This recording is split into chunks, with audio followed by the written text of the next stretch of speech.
السلام علیکم دوستانو. راشد خان او اشرف غنی د پکتیکا زلزله ځپلو کورنۍ سره غمرازي وکړه.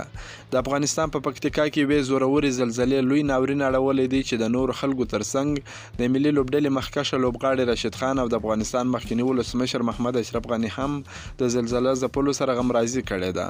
ښاغلي غني په خپل فیسبوک پاڼه لیکلي دي په پکتیکا، خوست او د هیواد په نورو ولایتونو کې زلزله ځپلو کورنۍ ته تسلیت وایم. شهیدانو ته د خدای جل جلاله د دربار څخه د جنت او ټپیانو ته د عاجلې روغتیا غوښتنه کوم.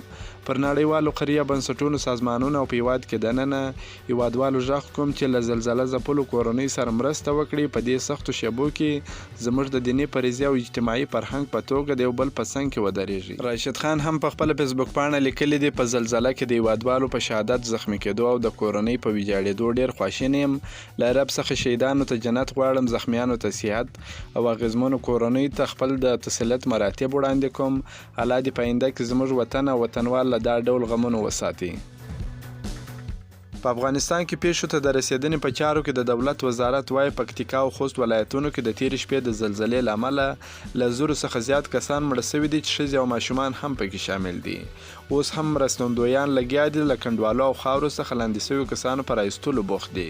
د یادولو وړ ده چې دا زلزله بېګا د شپې 1:30 بجې شاوخوا راغلې وه چې 6.1 کچه وه او د پکتیکا او خوست ځینې ولسوالۍ یې زیانمنې کړي دي.